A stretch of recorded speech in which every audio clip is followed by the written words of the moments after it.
Hello everyone, this is Jaanvi S and today we are going to speak about genetics part 6 lecture. In this lecture, we will going to discuss two main points. First one is the law of dominance and the second point is monohybrid cross. So let's begin with the first topic of discussion of today's class. So in the previous lecture I had explained that Mendel gave three laws of Mendelism, like you can say Mendel's law of inheritance, Mendelism. So Mendel's three laws, out of those three laws, the very first law is known as law of dominance. Okay, so in this law of dominance we will discuss about the law in detail. Okay, so in this coming, like speaking about this law, I will take this side by side with a monohybrid law. We can say monohybrid cross, not a law, a cross. Okay, now as the word suggests, mono means one.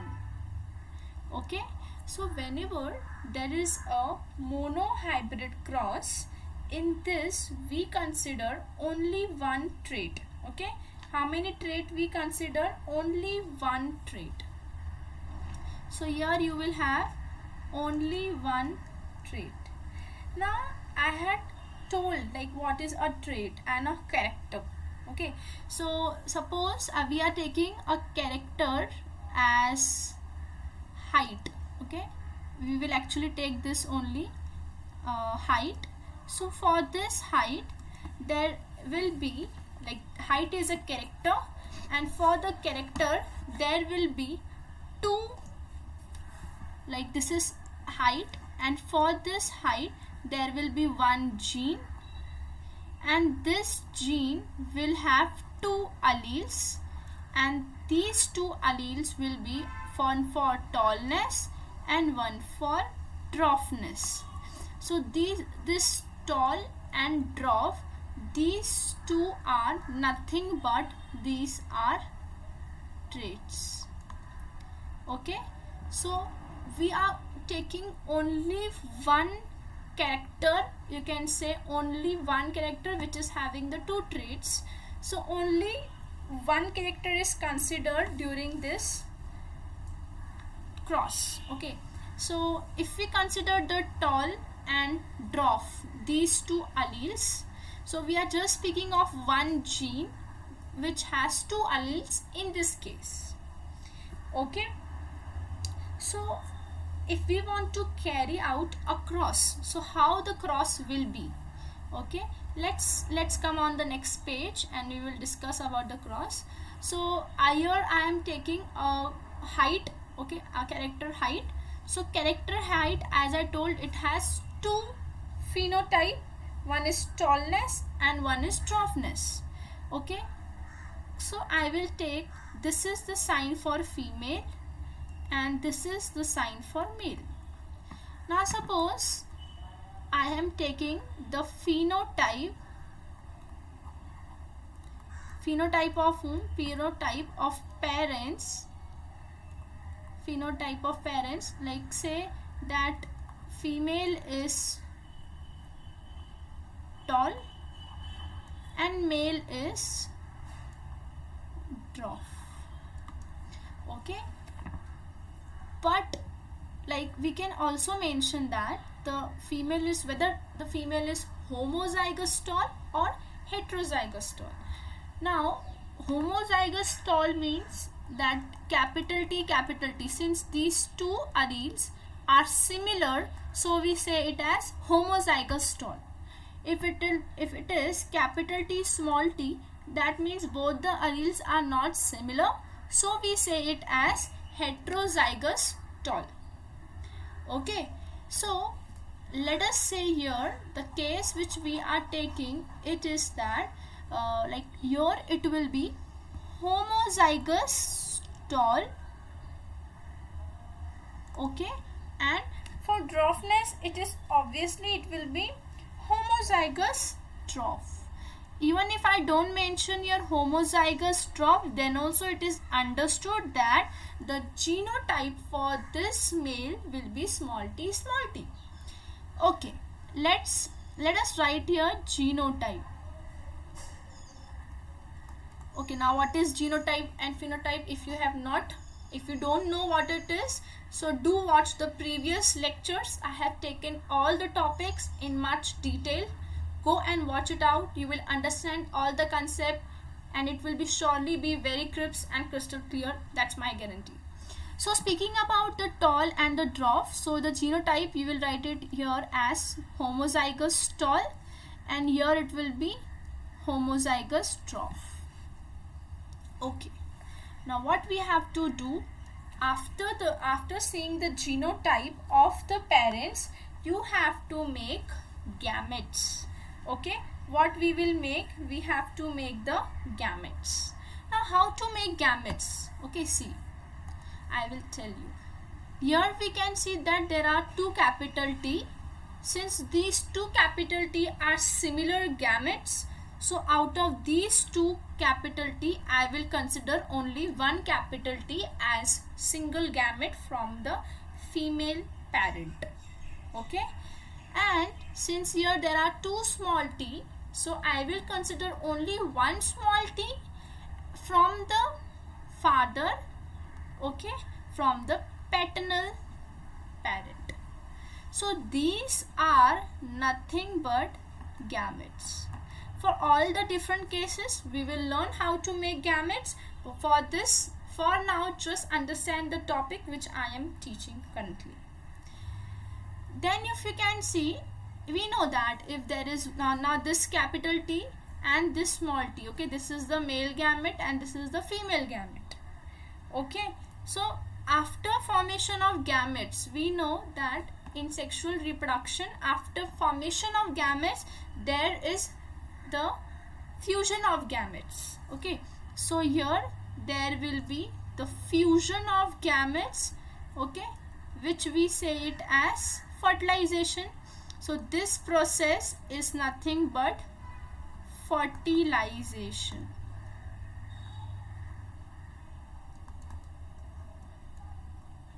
Okay, this process is nothing but fertilization. So here I will write capital T, small t. Okay, so this is fertilization. So till here I hope it will be clear. So this will be the first child form, or you can say first plant formed here. This will be the first plant, as we have taken a height of Pisum sativum plant. So this will be the first plant form, and this is the first generation form. So we say it as first generation, or we write it as F1. F here stands for filial and 1 stands for first. So F1 means filial generation, first generation. Filial we can say, or some people say it as filial. It depends on you what is the pronunciation, but this is first generation. First generation is also known as first filial. Same way what we will do now. Now this plants, now till here, now this is capital T and small t. Till here if you have understood, then we will move towards our law. Now what this law says, you have already understood the law when we have done the monohybrid cross. Now this what we were studying here sidewise. This monohybrid cross, here what we have done, this is actually the law of dominance. But how? You will say what? I will explain you how. See here. Now the law of dominance, it says that when there are, like when we take two homozygous parents, okay, if we say that this is one homozygous parent and this is the second homozygous parent, okay, and obviously now they are having contrasting characters, right? these two alleles are contrasting. This is for tallness and this is for dwarfness. So these two contrasting characters, this is homozygous for tallness, this is homozygous for dwarfness. So this is the first condition of the law. Then what actually happens here, there will be the gamete formation, and as there will be a gamete formation, you will get the F1 generation. So the law says when there are two homozygous individuals with one or more sets of contrasting characters, if they are crossed, the alleles that appear in the F1 are dominant and those which do not appear in F1 are recessive. Okay, so if you can see here, so this is capital T. I had told that capital T is a dominant allele. Okay, and the small t is a recessive allele. What is small t? Small t is a recessive allele. Okay, if somebody is dominant, means that person won't allow the other person to speak. Okay, if suppose this is person number 1 and if this is a person number 2, let us say that this person number 1 is very talkative. Okay, this person number 1 is very talkative and this person number 2 is like he has no interest, he or she has no interest to talk. So he is not expressing itself, he is less expressive, and this talkative person is going on expressing itself, means its expression is higher as compared to the expression of the person 2. So this is the scenario same which occurs in the F1 generation. Let us say that P1 is capital T and P2 is small t. Okay, if capital T is P1 and P2 is small t, person, though two people. Okay, so this capital T is able to express itself even if when it is present with a recessive allele. Okay, forget about the dominant and recessive. Just I am telling you there are two people. One people is very talkative. That person is able to express itself. Second person is less talkative. He is not able to express itself. In the same way, dominant allele is, we can say, capital T is able to express itself when he is present, when this allele is present with the another allele. Okay, so this is capital T is expressing itself when it is present with the small t, and it is suppressing the effect of this small t. Actually we can say that it is masking its effect. So capital T is expressing and small t is not expressing. So this is being dominant. So capital T, small t, if this is the genotype, then phenotype will be tall. What will be the phenotype? Tallness. Why? Because this capital T is expressing itself when it is present with the other allele, and it is masking the effect of this small t. So this is the law of dominance. Okay, law of dominance says that when two parents are there, which these two parents are having homozygous condition. Okay, homozygous for, like here we have taken the tallness and dwarfness as a character, means height as a character. So we are taking character here as height, and the trait is what? The trait is tallness and dwarfness. So parent female is the homozygous tall and parent male is homozygous dwarf.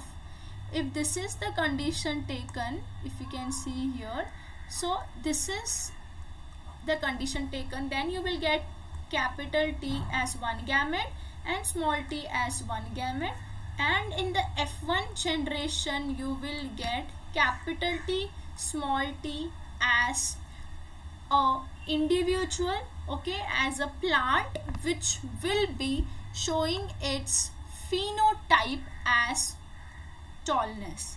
So all plants will be tall in F1 generation. Hence, this shows that capital T is a dominant allele which is suppressing the effect of small t, that is recessive allele. Okay, so here capital T is a dominant allele. This is the very important point here. You have to star it up, and recessive allele is getting suppressed. Okay, it is getting suppressed. So one is getting expressed, and that person who is expressing itself is suppressing the second person. So this is about all you should know about law of dominance. Okay, you have to write the monohybrid. Okay, this is about monohybrid cross, which we have not completed yet. Okay, I will complete this topic first. See, this is monohybrid cross which I was speaking about. Till here, if you have understood the cross, so let's begin with the further discussion. So this is a phenotype of the parents which we had written, genotype of the parents, then we wrote about the gametes, and then we wrote about the F1 generation. Okay, F1 generation. Now after we got the F1 generation, then what next we have to do is, let's move forward. So after F1 generation, we have to do the next step. Again there will be again there will be the cross, like again there will be cross between them. Now how we have to do the further things, I will explain it. See, so in the last thing we got capital T and small t. Okay, we know that there is a flower. Okay, now I will draw a rough flower here. Okay, now consider that this is a flower. So now flower is a reproductive structure. Okay, flower. Okay, now if there is a plant, okay, let us take a plant in actuality. Let's take a plant. So this is the stem, and here there are the branches, and then suppose we get here flowers. Okay, now you tell me that we know that flower has two parts. Okay, flower has important two parts. Okay, we will say flower has two parts. One is the essential part, and the second one is the accessory part. Okay, the essential part of the flower, okay, this is a part, an accessory part. Essential part has two parts. One is female part and second is male part. So female part we say it as gynoecium, and male part we say it as androecium. Okay, gynoecium and androecium. Here we have two parts. One is known as the corolla, okay, and second is known as corolla and calyx. So these are the accessory. Corolla means petals. Okay, these purple color are the petals. Okay, so this is the petal, and if there will be small here like greenish color below the flower, that is known as a calyx. Not going into details, just I wanted to explain that the flower has male, female and male parts. Okay, so this is gynoecium, which is a female reproductive part.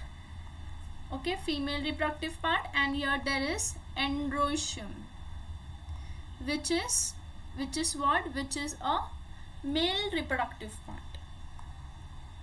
So flower is the place where you can say that fertilization occurs, means you can say it is a place of sexual reproduction. So if this is a flower, okay, now this is one flower, okay, so this flower is having capital T small t as the genotype, means it is having the capability to make the plant as means this is like it will make plant as tall plant, okay, means you can say that in the genes it is having this particular like possibility, capital T and small t. So this flower I am taking, this will be that flower, okay, I took this flower from that tall height tree, I took means that plant, tall height plant, I took the flower, this is that flower, and again I want such type of flower which will be tall. So what I will do selfing. Selfing means what? Selfing means what? Selfing is nothing but known as self pollination. Okay, means what? This flower will have male part also and female part, so it will not undergo cross pollination. It will take this female will take pollens from the male only, from the same flower male, that is self pollination. So what will happen, the capital T small t will cross with capital T small t itself. This is known as self pollination. Selfing we say here. What we will use the term as here? Selfing. Okay, here we will use the term as selfing. So this is the thing which we will do. So here, from here we can write here as selfing of F1. What we can write here?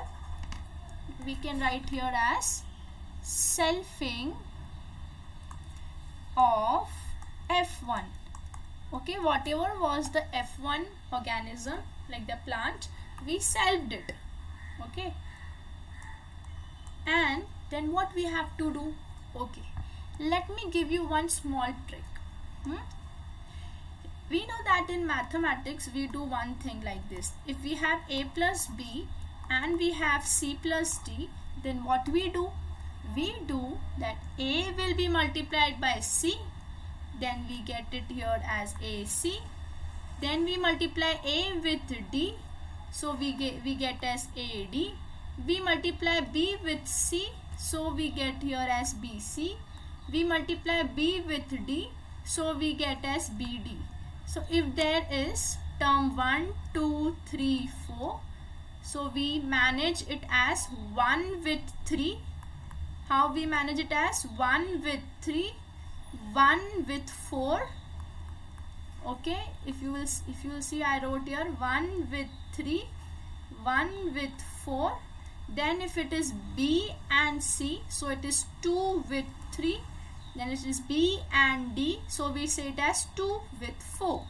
So here are the ways that how you have to do this part. Let us consider that this is 1. Okay, I will change the color. Let us consider that this is 1 and this is 2, this is 3 and this is 4. Okay, so how the cross will be? Let's begin. 1 with 3. Okay, I will put downwards arrow. This shows the, okay, before doing this we can also do that. How we had done here, this part, we made gametes. So here also we can make gametes. Okay, so here in this part the gametes formation we can do. So here, since these two are not similar gametes, so what we have to do? We have to show that there are two different gametes. One is capital T and one is small t. So these two different gametes we have to consider. Okay, so there are total formation of 4 gametes. 2 from this side, we can consider this as female and this as male. Okay, so I have considered this as female and this as male. So we will form total 4 gametes as these as they were heterozygous. Okay, what are these? This capital T, small t is heterozygous tall. Okay, we can write it here that it is heterozygous tall. If it is heterozygous tall, then we have two gametes for mother also and father also. So let us say that here this is 1, this is 2, this is 3 and 4. Now let us proceed towards the process of fertilization. So 1 fuses with 3, as you have to follow this number, 1 with 3, 1 with 4, 2 with 3 and 2 with 4. Okay, so this is 1 with 3. There I am showing the arrow of fusion. It is capital T will fuse with capital T, and I am showing the arrow downwards. So here it is capital T fusion, and it is making one plant. Okay, and then again I will fuse this. Let us take other color. So next I will take what? 1 with 4. So this is 1 and this is 4. This is the fusion of these two gametes, capital T and small t. We got the another plant. Again I will take the small t. Okay, so it is 1, it is 2 with 3. Okay, so this 2 will fuse now, and I will get here capital T, small t. Next we will take 2 with 4. So here I will get small t, small t. So if you can see, we got 4 offsprings. Okay, we got how many offsprings in monohybrid cross?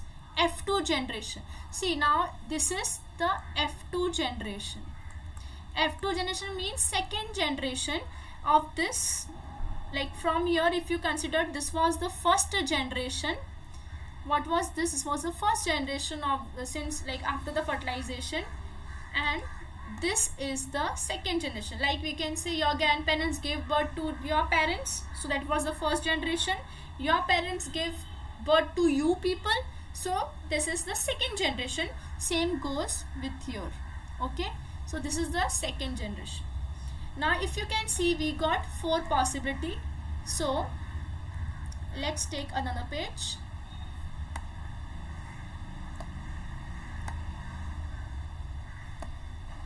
Okay, so we got 4 possibility. Right, let's write here that what are the 4 possibility.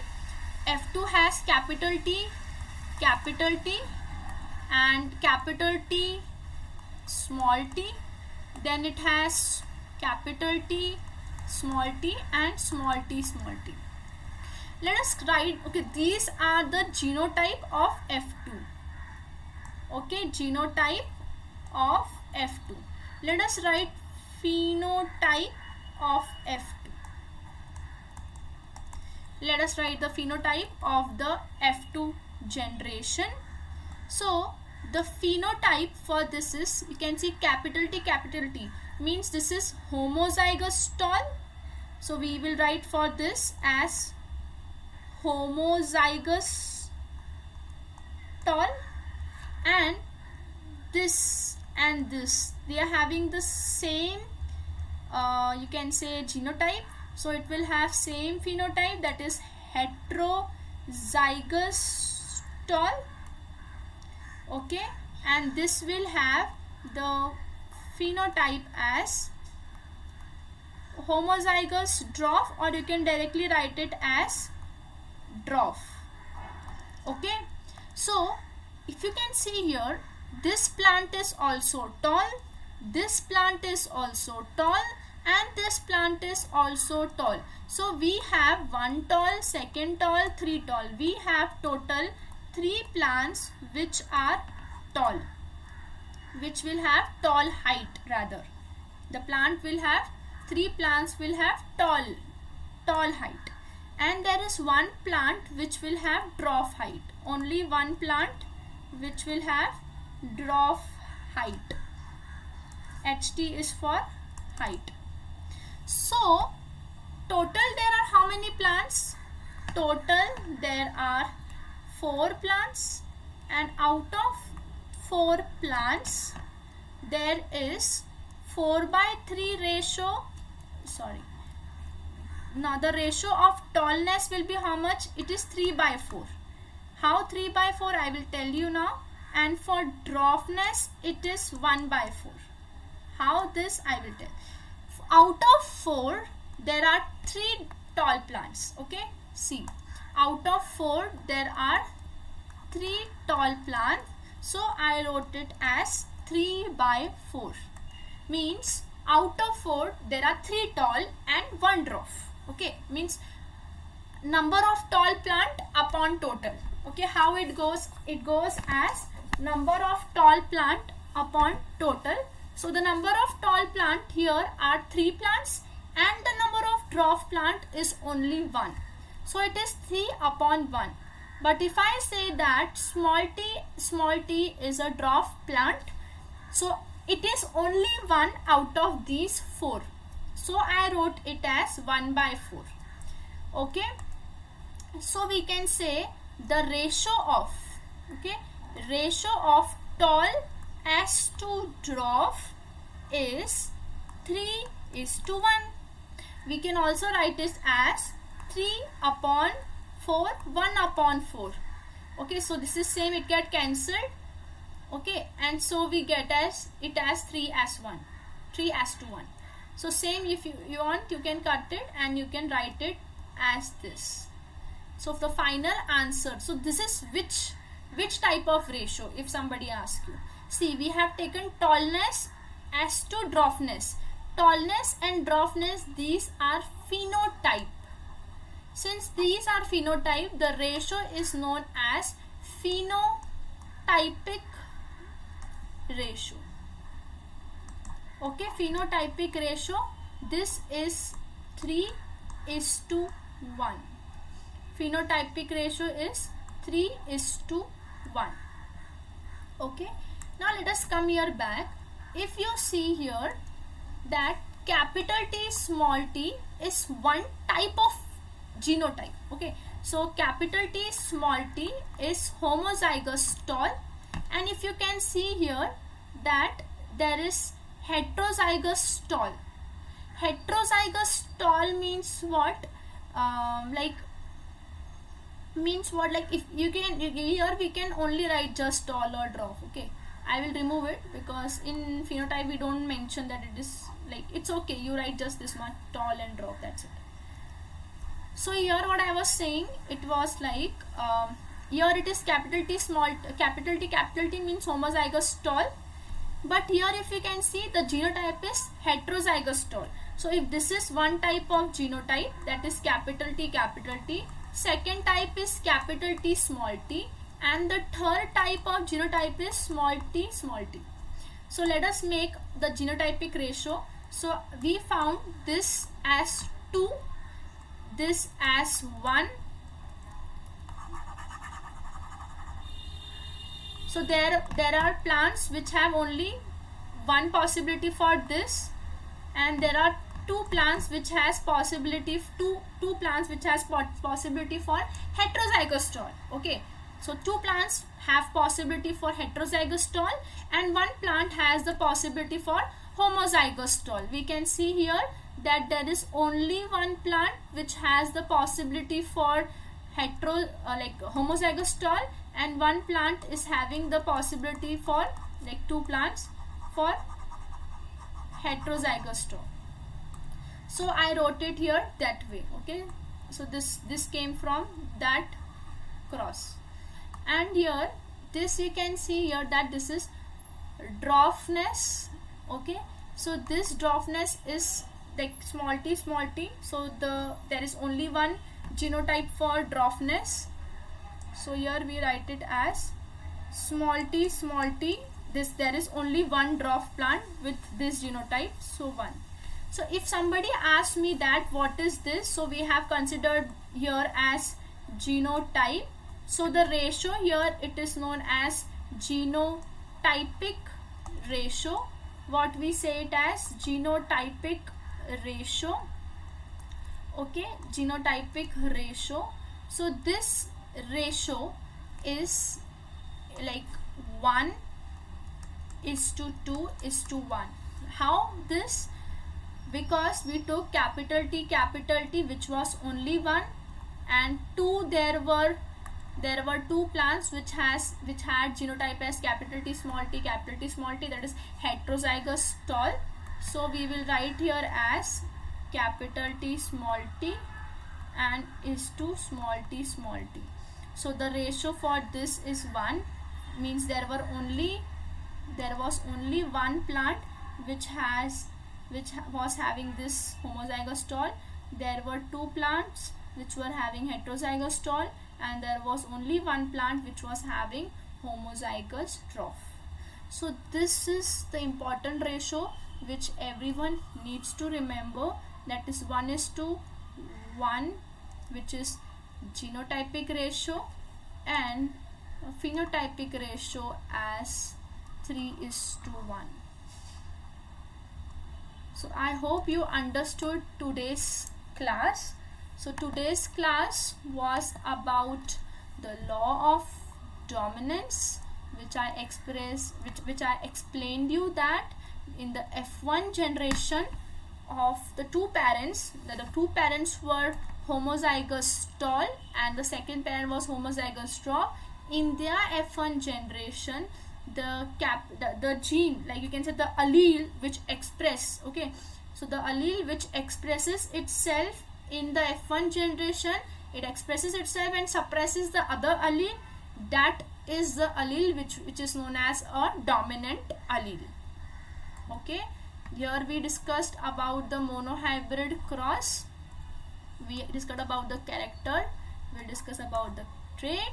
Here we only consider one trait, okay, we can say one character rather, that is we are just considering height, okay, we are not considering anything else, and it has tallness or dwarfness. Okay, we can say that we are actually considering one gene here. Okay, for height there will be only one gene, we can say this also. Okay, then we spoke about next we spoke about this entire monohybrid cross, and then we spoke about the flower, which is a sexual reproduction, like we can say that it is part of sexual reproduction.